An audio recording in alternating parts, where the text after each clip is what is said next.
Hi, I'm Courtney. Welcome to my channel where we discuss educational research one study at a time so that you can incorporate it into your practice.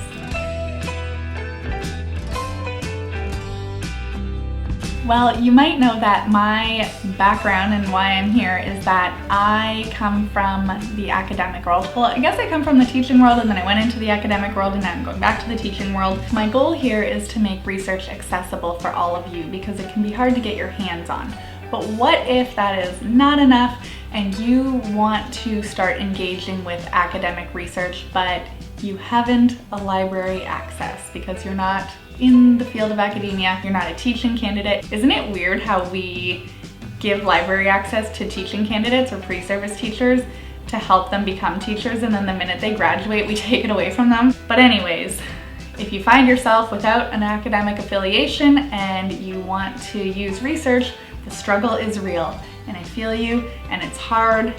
So I'm going to share with you 5 places that you can find academic research to help guide your practice. All right, the first thing that you can do is look at Google Scholar. Now, Google Scholar can be hit or miss. Basically what it does is, my understanding anyways, I'm not Google, I don't know for sure, but it seems like what it's doing is compiling all of the open access research that's available and anything that has been made available under copyright laws. So a lot of places will have like, you can for free copy 10% of a book. And so Google Scholar compiles all of those free access little tidbits together and puts it all in one database. Now, the great thing about this is that it's super easy. You just Google and find it. The tricky thing is that you get a lot of information all at once and it's not very clear where it's all coming from or if you can trust it. So if you are going to use Google Scholar, make sure that you click on the full article, get the full text, not just the abstract, look up where the research was published, so the journal, and then do a quick Google search.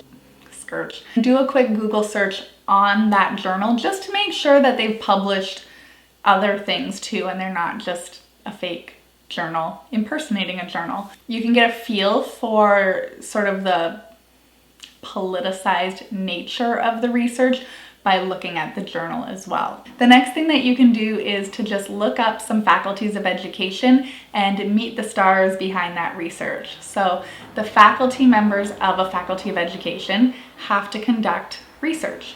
And a lot of them, not all, but a lot of them will have links to their personal websites if they're really active in research so that you can follow along. A lot of journals will let researchers post their own research on their personal website so it wouldn't violate their copyright, just to get a wider readership. So if there is somebody that you are really interested in and you've read their work before, go see if they have a personal website and see if they've posted any research that they've made publicly available for everybody. Maybe I should get a website. The next place you can go look for research is trusted, I would say industry approved websites.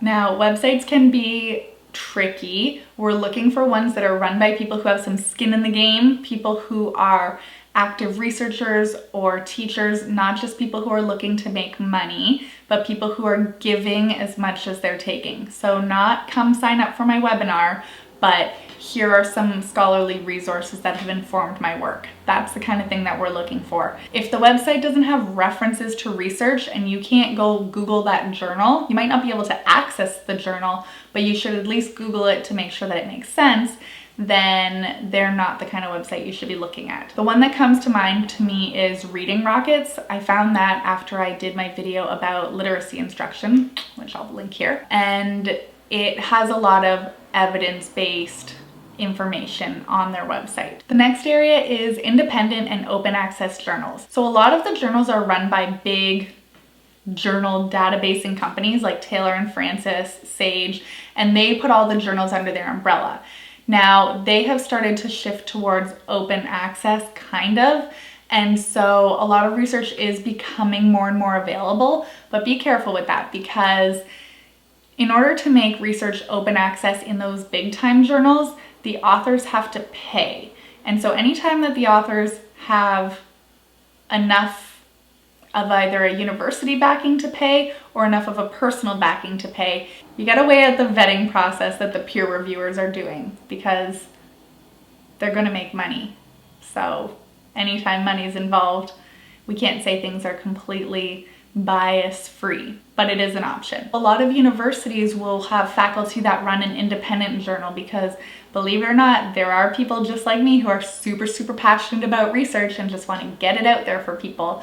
And so they'll run their own journal housed in a university, usually in a faculty of education or a faculty of sociology, and you can access the articles that way. And then the last place to look is to check what access you do have to regular libraries and library databases. So your district may have some earmarked permissions for scholarly research, or they may have a librarian that's in charge of research at the board level that you can ask to get you certain research articles. As well, your teaching accreditation may offer you some perks, or your alumni card from when you did go to university might have some access. It's usually pretty restricted, but at least it gives you some place that you can start looking up information. Well, I hope this video was helpful for you. If there's any areas of research that you would like me to explore because you're coming to YouTube for your research, I'm so very flattered. Thanks for stopping by. Leave it in the comments down below and I will find studies with the resources that I have and I will share them with you in an accessible way.